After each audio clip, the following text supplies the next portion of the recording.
여호수아서 5장 1절부터 10절까지의 말씀을 천천히 교독하도록 하시겠습니다.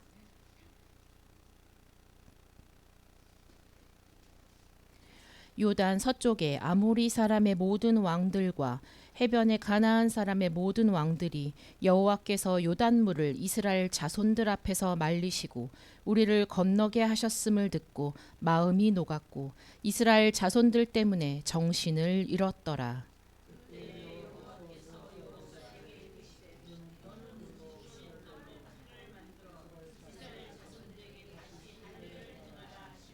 여호수아가 부싯돌로 칼을 만들어 할례 산에서 이스라엘 자손들에게 할례를 행하니라.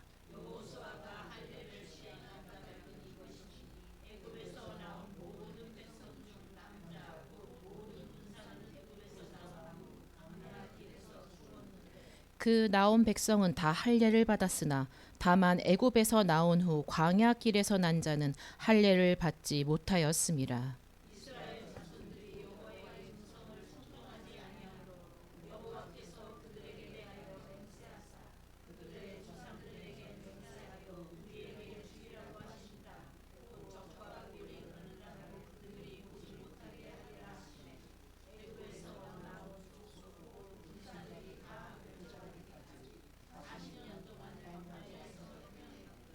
그들의 대를 잇게 하신 이 자손에게 여호수아가 할례를 행하였으니 길에서는 그들에게 할례를 행하지 못하였으므로 할례 없는 자가 되었음이라.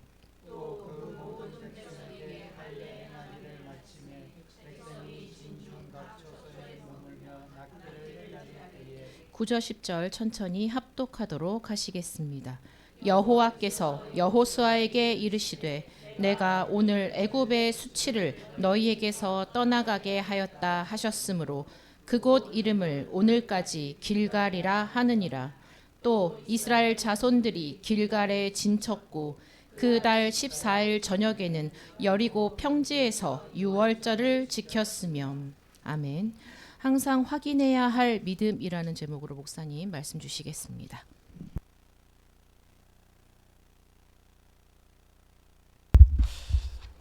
우리가 이스라엘 백성들이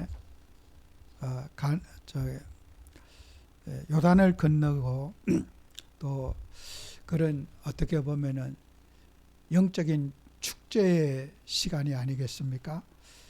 그들이 요단이라고 하는 기적을 체험하고 이제 행진을 하고 또 여리고를 점령하기 전에 어떻게 보면 이제는 전쟁에 나가야 되는 그런 이제 백성들이 놓여져 있었어요. 그때 하나님께서는 여호수아를 통해서 이스라엘 백성들에게 할례를 받게 했어요. 그것은 굉장히 중요한 거잖아요. 우리가 육신적인 무장보다 영적인 무장이 더 중요하다는 거죠. 우리가 전쟁에 나가는데 뭐 군사를 준비하고 무기를 준비하고 이런 우리가 준비에 빠져 있다 보면은 또 영적인 부분을 놓칠 수가 있기 때문에 하나님은 그 요단을 건너고 이제 길갈에서 여호수아를 통해서 온 백성들을 할례를 받게 했어요. 뭐요? 하나님의 자녀의 신분을 확인하고 또 우리가 언약의 백성을 확인하는 그것을 하나님은 이스라엘에게 먼저 확립하기를 원하시는 거잖아요. 그래서 우리가 이제 가나안에 들어갈 때 육신의 힘으로 이제 들어가는 것이 아니라 이제 영적인 무장이 되어가지고 가나안을 들어가야 된다는 거 아니겠어요? 그럼 할례 제도의 가장 큰 이제 첫 번째 할례 제도를 세운 것은 아브라함 때였어요.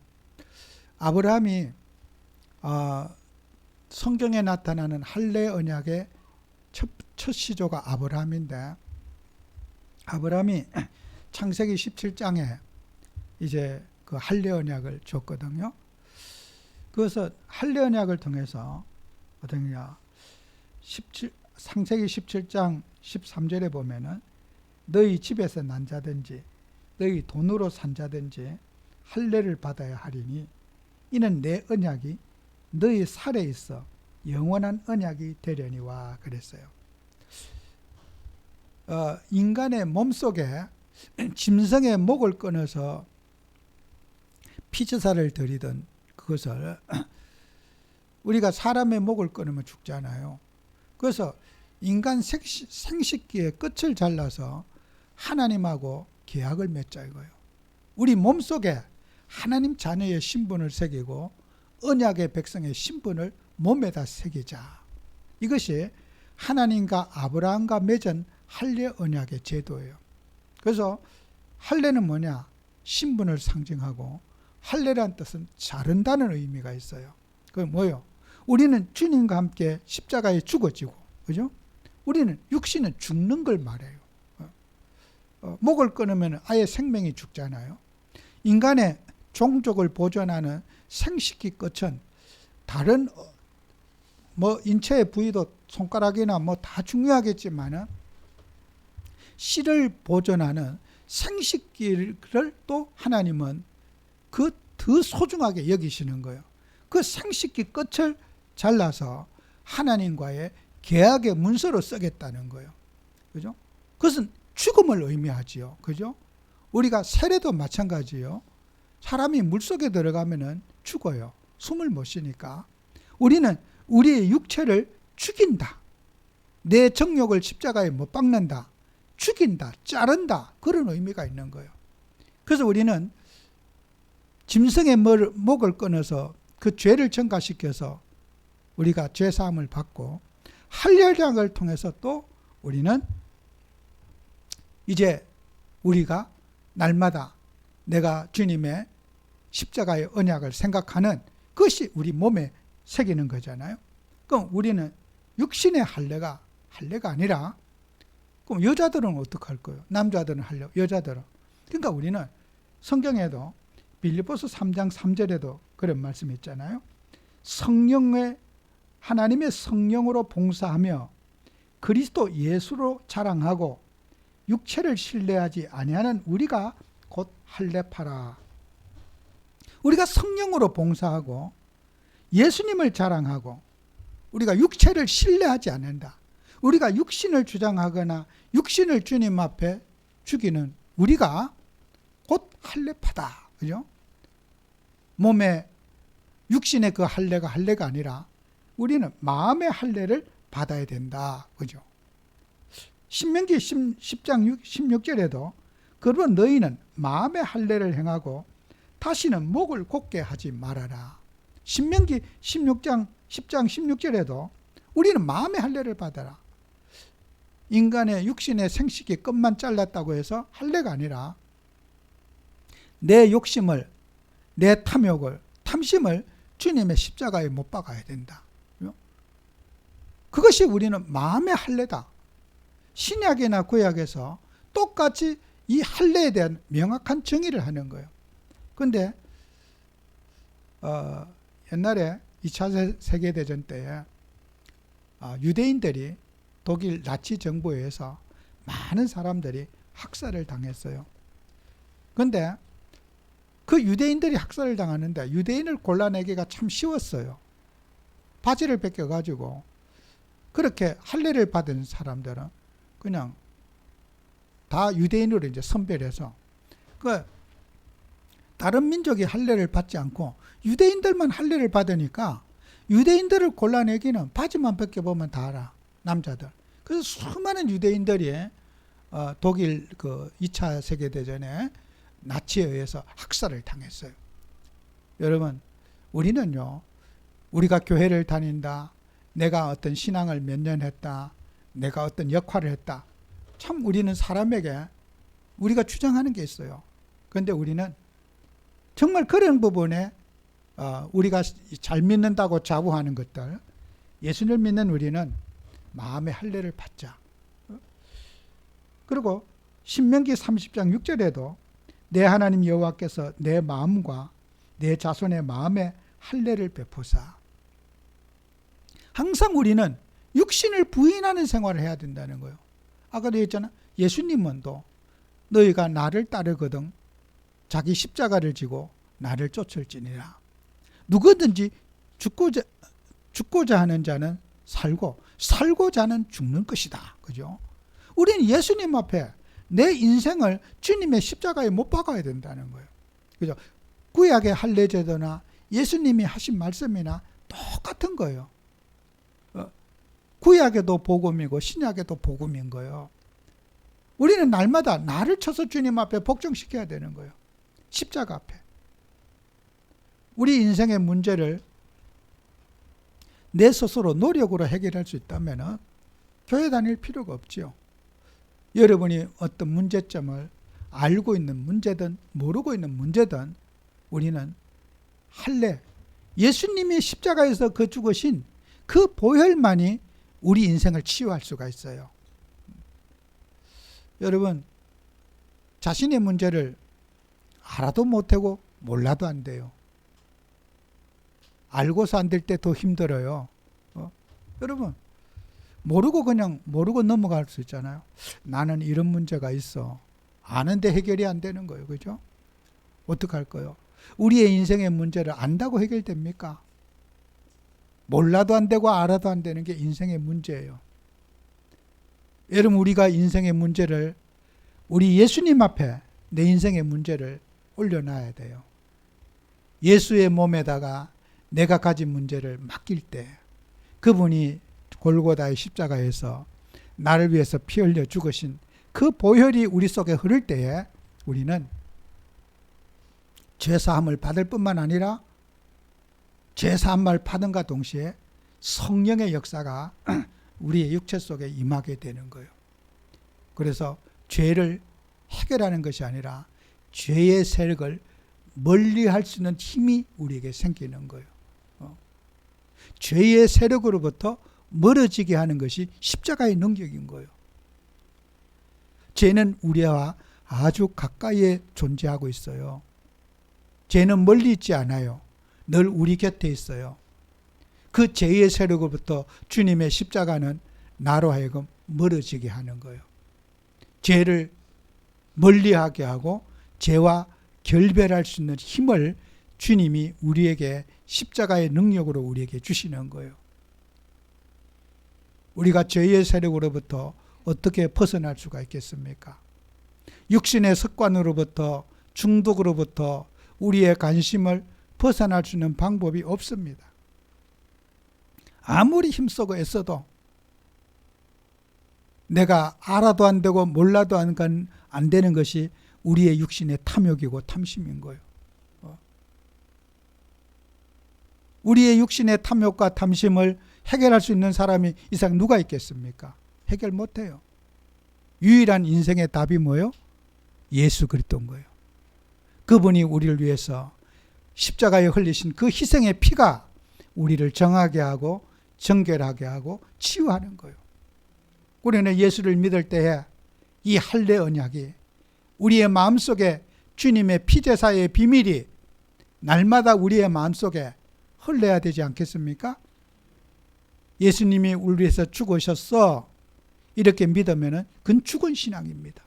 지금도 예수님은 나의 인생의 문제 때문에 갈보리 십자가에 주님이 매달려 계신 지금 예수를 우리가 믿어야 되는 거예요. 날마다 우리는 주님의 십자가의 그 언약을 내가 붙잡고 살아야 되는 거예요. 여러분, 우리가 예수님의 십자가의 이 언약을 놓치면은 그거는 타락인 거예요. 종교인 거예요. 그죠? 내가 해결하겠다고 내 문제는 내가 해결해. 그거는 교만한 거잖아요. 성경 말씀에 목이 신명기 10장 16절에 너희는 마음에 할례를 행하고 너희는 목을 곧게 하지 말라. 목을 곧게 한다는 말은 뭐예요? 교만해서 나는 하나님 없이도 하나님 도움 없이도 나는 잘 살 수 있어.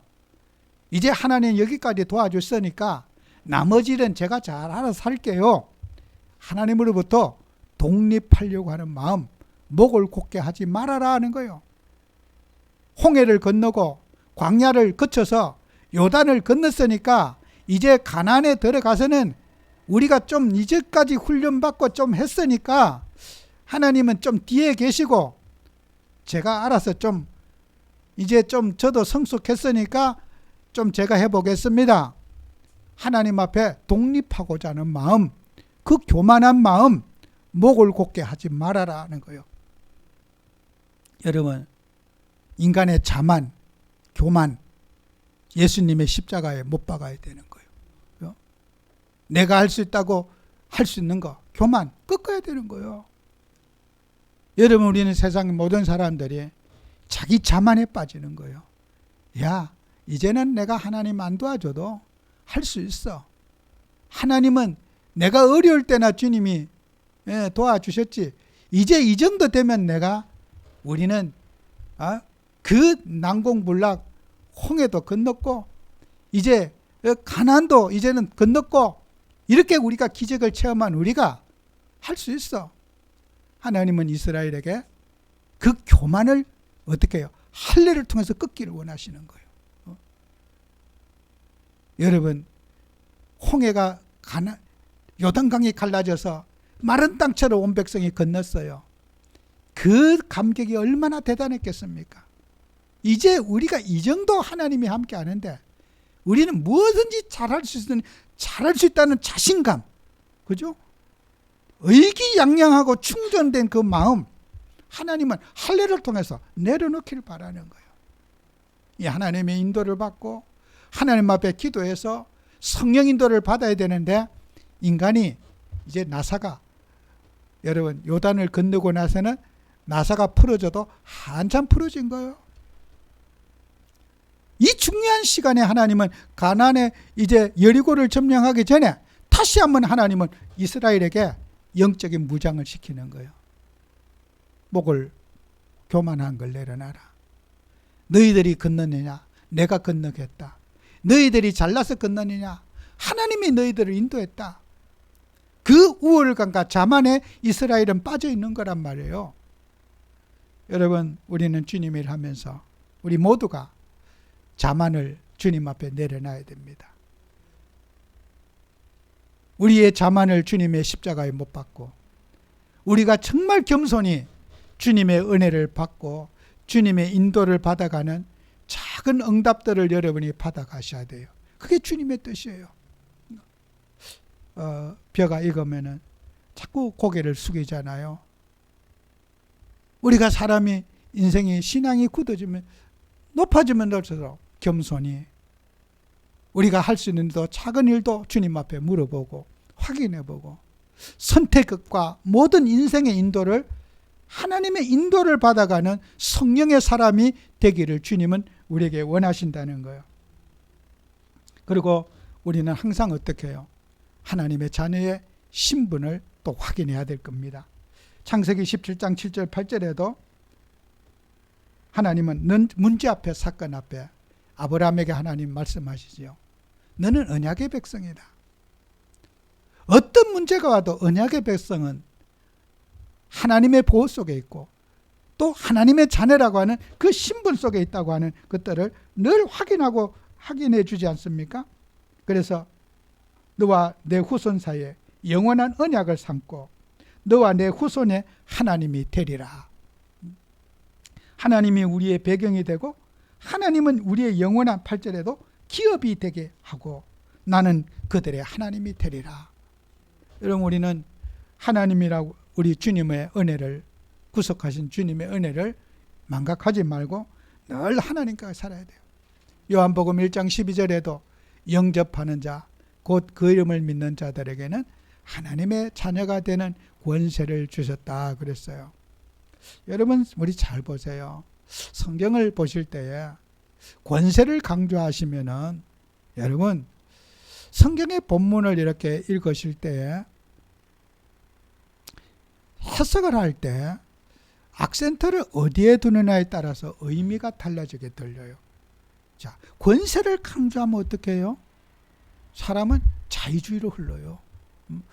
용기가 충전해지고 할 수 있다는 인간에게 힘이 바짝 들어가요. 와, 나 권세 있어. 권세 받았어. 그죠? 하나님은 우리에게 이 권세를 인간의 자만을 주기 위해서 권세를 주신 게 아니에요. 그 권세에다 포커스를 두는 게 아니라 하나님의 자녀가 되면은 권세는 자동적으로 따라 붙는 거예요. 그죠? 배고픈 사람이 밥을 배불리 먹으면 밥 많이 먹었다고 막 포만감에 막 젖어 살아. 근데 늘 밥을 안 굶고 사는 사람은 소식을 하면서 그냥 음식에 식탐도 없이 그냥 꾸준하게 먹어. 뭐 아무 의식 없이 먹어요. 여러분이 마찬가지예요. 하나님의 자녀라고 하는 그 신분 속에서는 권세가 자동적으로 밥 시키면은 기본 반찬 나오듯이 그 하나님의 자녀 속에는 권세가 자동적으로 따라붙어요. 어디 가서 권세를 주장하지 않아도 자녀라고 하는 그 이름 속에 여러분에게 권세가 나타나요. 권세를 따라가는 것이 아니라 여러분에게 권세가 임함을 우리 주님이 보여주시고 확인시켜 주시는 거예요. 그런 응답 받으시기 바라요. 어디 가서 결박시킨다고 씩씩거리면서 맨날 사탄 안 불러가라, 그렇게 결박시키고 깡패처럼 살지 마시고 하나님의 자녀의 여러분 평안을 누리시고 하나님 자녀의 기쁨을 누리시고 하나님 자녀로서의 삶을 여러분이 누리시면은 여러분의 삶에 권세가 나타나게 돼요. 드러나게 됩니다. 그런 응답 받으시기 바라요. 하도 세상은 권세를 주장하는 분들이 많아서 제 설교가 참 어렵게 들릴 수가 있어요. 어디 가서 몽둥이로 두들겨 패서 정복해라, 막 이런 인간의 액션을 강조하는 이 자유주의 물결이 너무 세상에 편만해가지고 그냥 칼 안 들은 강도처럼 남의 것도 뺏고 그냥 권세 갖고 결박시켜서 다 갖고 와라, 그런 날강도가 세상에 어디 있어요. 그건 성경적이지 않습니다. 여러분, 영접하는 자, 그 이름을 믿는 자에게는 하나님의 자녀가 되는, 자녀가 되고 나면은 권세가 따라붙어요. 여러분, 대통령이 되면은 권세가 자동적으로 따라붙어요. 어디 가서 나 대통령이 안 해도 이미 다 거기에 수행원이 있고 경호원이 있고 다 붙어요. 여러분 누굽니까? 하나님 자녀예요. 어디 가서 깡패짓 하지 마세요.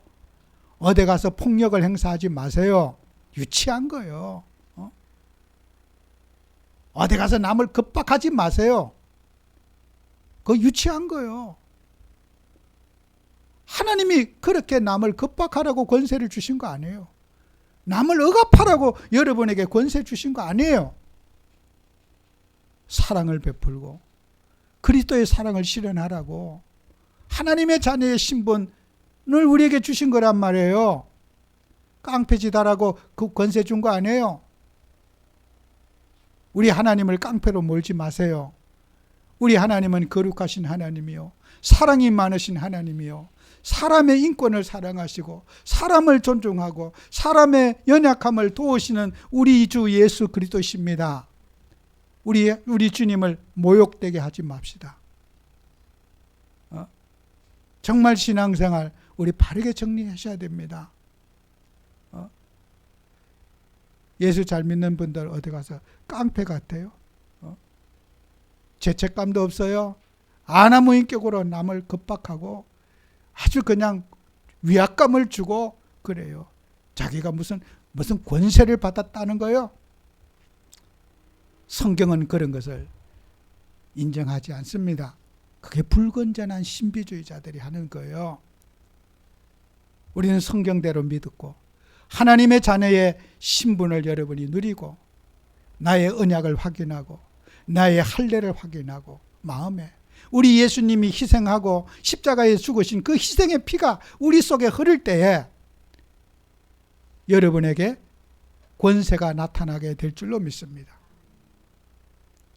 꼭 여러분이 이 말씀을 기억해 주시기를 간곡히 부탁합니다.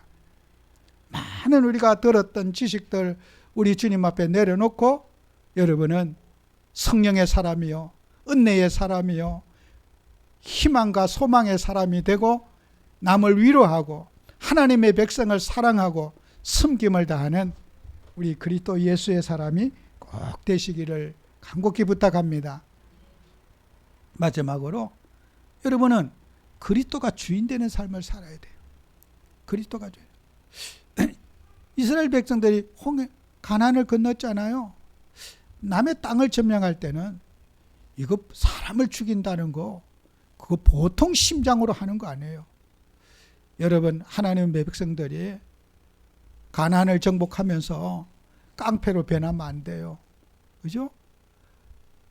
하나님의 은혜가 그들 속에 늘 머무러야 되는 거예요. 우리는 세상을 정복하는데 분노와 악한 감정으로 저 안 믿는 사람들 증명해야 돼. 그런 육신의 논리로 성경을 보시면 안 되는 거예요. 하나님은 은혜의 복음을 우리에게 늘 누리게 하셔서 가나안을 정복할 때도 이스라엘 하나님의 자녀들에게 은혜가 누려지고 복수심이나 분노나 감정으로 사람을 죽이거나 그렇게 하지 못하도록 하나님은 자기 백성에게 은혜를 받기를 원하시는 거예요. 그래서 우리는 늘 갈라디아 2장 20절을 기억해야 돼요. 내가 그리스도와 함께 십자가에 못 박혔나니. 그죠? 우리는 세상을 나가기 전에 나 자신을 주님의 십자가에 못 박고 로마서 13장 14절에 오직 주 예수 그리스도로 옷 입고 정욕을 위하여 육신의 일을 도모하지 말아라. 우리는 사람이 내 자존감을 세우기 위해서 육신의 일을, 그죠? 그걸 십자가에 못 박아야 돼요. 골로새서 3장 5절에 그러므로 땅에 있는 지체를 죽이라. 음란과 부정과 사욕과 악한 정욕과 탐심이니 탐심은 우상숭배니라. 우리는 세상에 전쟁을 왜 하겠습니까? 다들 명분이 있겠죠. 나는 이래서 전쟁해. 이유가 있겠지요. 하나님도 그 이유를 이해하실까요? 사람에게는 나는 이런 이유 때문에 전쟁을 해. 다 탐심 때문이에요. 욕심 때문이에요. 우리 예수님은 그 탐심을 주님의 십자가에 못 박기를 원하시는 거예요. 성경을 보면은 틀린 거예요. 뉴스를 보면은 누구 편, 누가 잘하고 못하고 그렇겠지만은 성경을 보면 다 틀린 거예요. 다 말씀과는 거리가 먼 사람들이에요. 야고보서 4장 3절에 구하여도 받지 못하면 정욕을 쓰려고 잘못 구하기 때문이라. 우리는 정말 우리 주님 앞에 하나님의 뜻을 놓고 기도하고 하나님의 나라가 실현되기 위해서 여러분이 기도할 때 여러분이 안 달라고 해도 주님은 여러분에게 앞서서 역사하실 겁니다. 정말입니다. 정말 우리는 주님 앞에 여러분의 응답의 사람으로 축복의 사람으로 소중하게 쓰임받기 바랍니다. 기도합니다. 주님, 우리에게 하나님의 은혜를 주셔서 정말 우리가 구하지 않은 것까지 응답받는 축복의 사람이 되기를 원합니다. 정말 우리는 문제 앞에 사건 앞에 우리의 영적 상태를 점검하며 하나님의 은혜를 확인하는 삶을 살아갈 수 있도록 축복해 주시옵소서. 예수님 이름으로 기도합니다. 아멘.